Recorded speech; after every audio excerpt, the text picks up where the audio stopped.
ಕದನ ವಿರಾಮ ಅಂತ್ಯಗೊಳ್ಳೋಕೆ ಒಂದೇ ದಿನ ಬಾಕಿ ಇದೆ. ನಾಳೆ ಕದನ ವಿರಾಮ ಅಂತ್ಯ ಆಗುತ್ತೆ.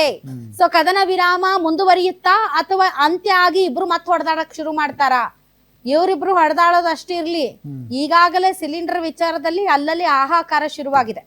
ಸಿಲಿಂಡರ್ ಇಂಧನ ಸೇರಿದಂತೆ ವಿವಿಧ ದೇಶಗಳಲ್ಲಿ ಸೃಷ್ಟಿಯಾಗಿರೋ ಬಿಕ್ಕಟ್ಟಿನ ದಿನಗಳು ಮಾಯವಾಗುತ್ತೆ ಅನ್ನೋಷ್ಟ್ರಲ್ಲೇ ಇಡೀ ವಿಶ್ವಕ್ಕೆ ಮತ್ತೊಮ್ಮೆ ಇರಾನ್ ಶಾಕ್ ಕೊಟ್ಟಿದೆ. ಅಮೆರಿಕ ಮತ್ತು ಇರಾನ್ ನಡುವೆ ಸಂಧಾನ ಮಾತುಕತೆಗಳು ಹದಗೆಟ್ಟಿವೆ. ಪಾಕಿಸ್ತಾನದ ಪ್ರಧಾನಿ ಶಹಬಾಜ್ ಶರೀಫ್ ಮಧ್ಯಸ್ಥಿಕೆ ವಹಿಸಲು ಪ್ರಯತ್ನಿಸಿದ್ರು. ಇರಾನ್ ಎರಡನೇ ಸುತ್ತಿನ ಮಾತುಕತೆಗೆ ಬರೋಕೆ ನಿರಾಕರಿಸಿದೆ.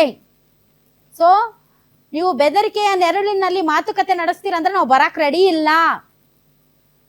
ಏನ್ ಹೇಳಿ? We do not accept negotiation under the shadow of threat. ಬೆದರಿಕೆಯ ಕರಿನೆರಳಲ್ಲಿ ಮಾತುಕತೆಗೆ ಬನ್ನಿ ಅಂತಂದ್ರೆ ಹೆಂಗ್ ಬರಕ್ಕಾಗುತ್ತೆ? ನಾವು ಬರಲ್ಲ. ನೀವು ಬರ್ಲಿಲ್ಲ ಅಂತಂದ್ರೆ ಒಂದು ನಿಮ್ದು ಏನು ಕಾರ್ಗೋ ಶಿಪ್ ಇದೆ ಅದನ್ನ ಇವ್ರ ಮುತ್ತಿಗೆ ಹಾಕೊಂಡಿದ್ದಾರೆ. ಅಂಡ್ ಹರ್ಮುಜ್ ಜಲಸಂಧಿಯಿಂದ ಯಾವ ಹಡಗುಗಳನ್ನ ಪಾಸ್ ಮಾಡಕ್ ಬಿಡ್ತಾ ಇಲ್ಲ, ಯಾಕಂದ್ರೆ ಇವ್ರು ದಿಗ್ಬಂಧನ ಹಾಕಿದ್ದಾರೆ.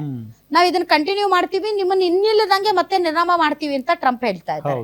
ನಮ್ ಡೀಲ್ಗೆ ಒಪ್ಕೊಂಡು ನೀವು ರೆಡಿ ಆದ್ರಿ ಸರಿ, ಎಲ್ಲರೂ ನಿಮ್ ನಿರ್ನಾಮ ಮಾಡ್ತೀವಿ ಅಂತ.